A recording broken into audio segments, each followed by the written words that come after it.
من اومدم با یک ویدیو خیلی جذاب. بچه‌ها من میخوام توی این ویدیو بهتون یه چیزی یاد بدم که شاید برای همتون اتفاق افتاده باشه. بچه‌ها شاید برای مثلا دارین با دوستتون بازی میکنین داخل مایکرافت سوروایول، بعد اتفاق حتما براتون افتاده و میتونین به سادگی این کار رو انجام بدین. خب بریم سراغ ویدیو. بچه‌ها ما یه دونه سپر نیاز داریم و انویل و چوب، مقداری چوب. میایم خودمون رو سوروایول میکنیم، میایم جلو یکی از اینا سپر میگیریم، میزنه اینجونه این میزنه قرمز شه.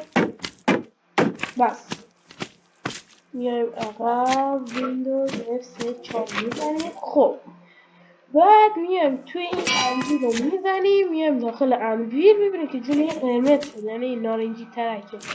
بعد میایم مقدار چوب اینجا میذاریم، میبینیم که میتونیم چوب رو تعمیر کنیم. بذاریم برعکسش هم میشه. نه خب میتونیم که تعمیر میتونیم بکنیم با 6 تا از این XPR.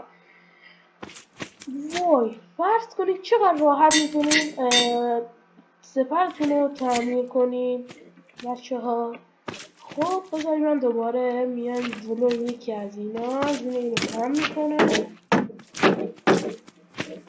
یکم اینجا بس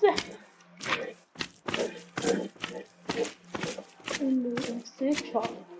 خب میایم جای انویل این دفعه بذاریم میخوام اسم این سپر رو عوض کنیم، ببینیم میتونیم عوض کنیم. بنویسیم نوشته شیل، ما مینویسیم اسم خودم رو مینویسم، ببخشید فارسیه،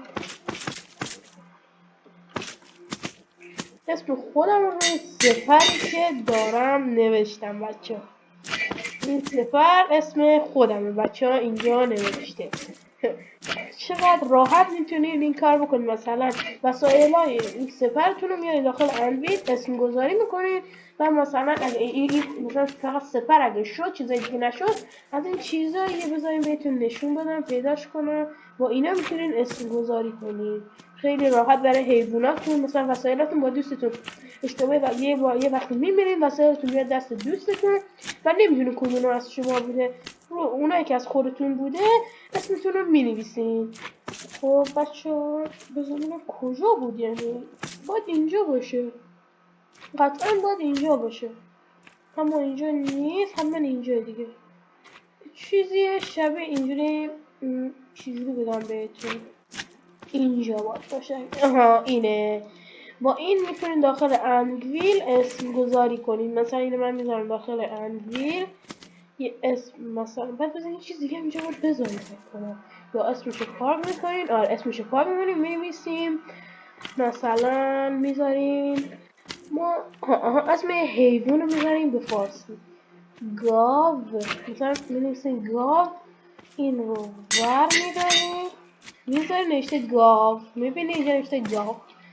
مثلا ما میایم روی این حیوانه مینویسیم گاو، بالا سرش نوشته گاو. این خیلی گاوه.